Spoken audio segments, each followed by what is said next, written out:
अभी हमने सीखा कि हम किस तरह से क्यूब को फाइंड आउट कर सकते हैं, है ना।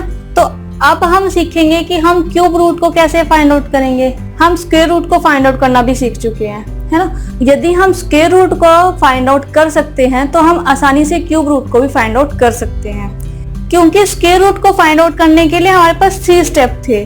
फर्स्ट स्टेप था वहां पे कि हमें यूनिट प्लेस को चेक करना है ना। उसके बाद सेकेंड स्टेप था हमारे पास कि जो रिमेनिंग पार्ट रह गया उसको डिसाइड करना है, और फिर हमारे पास 2 आंसर्स आते थे। हम फाइनली थर्ड स्टेप में उन 2 आंसर में से एक आंसर को फाइनलाइज कर देते थे। इसका स्क्वायर रूट ये है, ठीक है।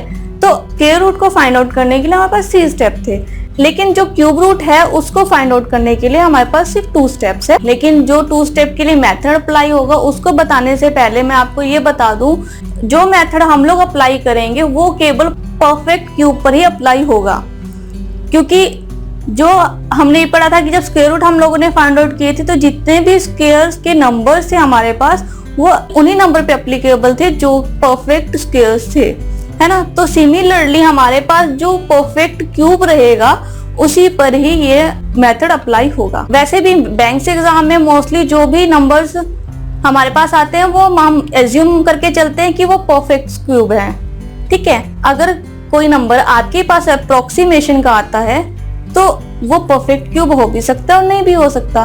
तो इस केस में हम मानकर चलेंगे कि वो परफेक्ट क्यूब है, अदरवाइज हम उसे अप्रोक्सीमेशन के लेक्चर्स में फाइंड आउट करेंगे।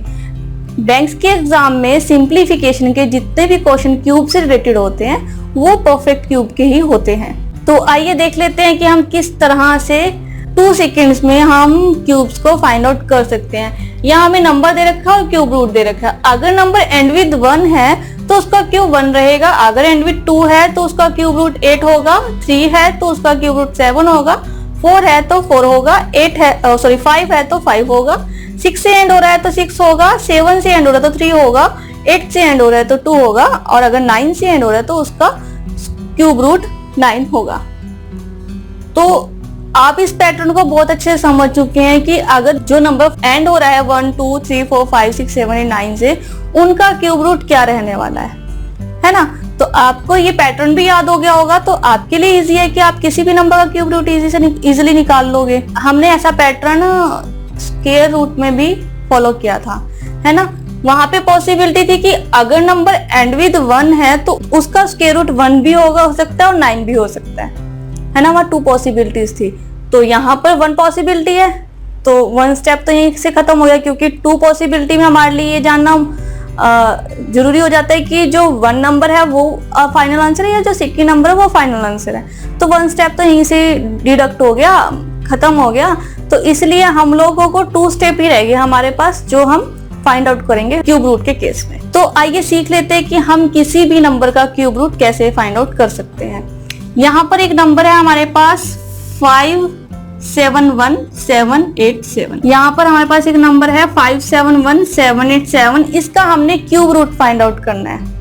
सिमिलरली ये नंबर 7 से एंड हो रहा है, अगर ये नंबर 7 से एंड हो रहा है तो इसका क्यूब रूट 3 है, ठीक है। तो जो यूनिट प्लेस में हमारे पास आएगा वो 3 आएगा, ठीक है। उसके बाद सेकेंड स्टेप था हम लोगों ने कि लास्ट के 2 डिजिट, स्क्वायर रूट में हमने लास्ट के 2 डिजिट को छोड़ा था, क्यूब रूट में हम लास्ट के 3 डिजिट को छोड़ेंगे।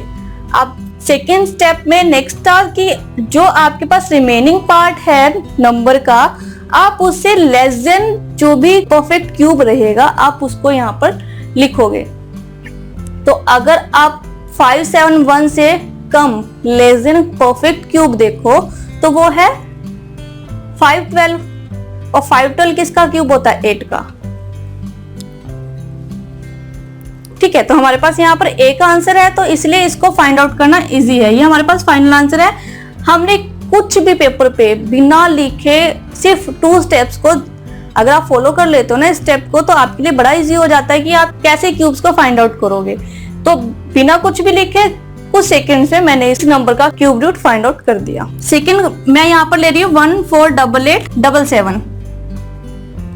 हमने 148877 इसका क्यूब रूट फाइंड आउट करना है।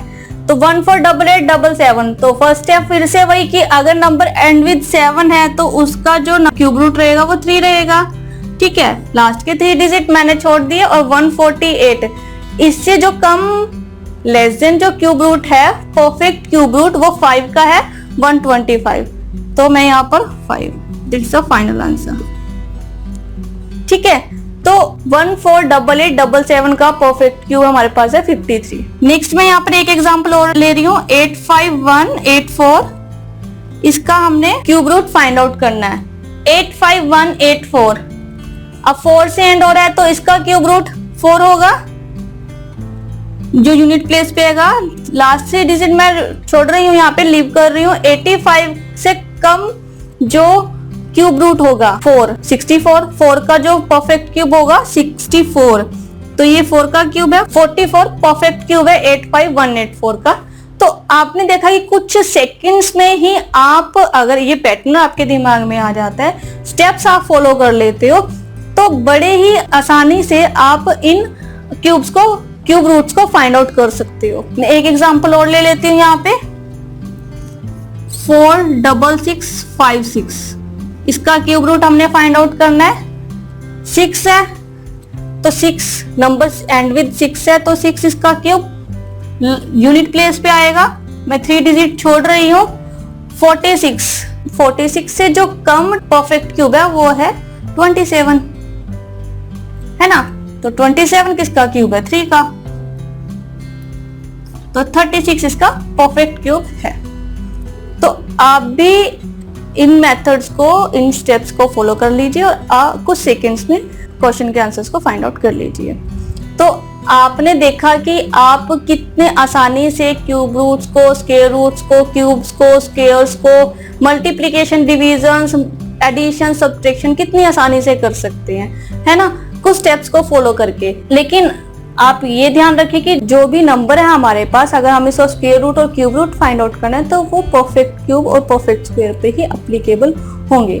ठीक है, तो आप इन सभी टॉपिक्स की, आप इन सभी रूट्स की, इन सभी मेथड्स की और पूरे के पूरे सेशन की अच्छे से प्रैक्टिस कीजिए ताकि आप एग्जाम को जल्दी ही फिनिश कर पाएं। तो आई होप सो आपने इस सेशन को एंजॉय किया होगा और इन सभी टेक्निक्स को अच्छे से सीखा होगा और आप इन सब पे अच्छे से प्रैक्टिस कीजिए। Thank you.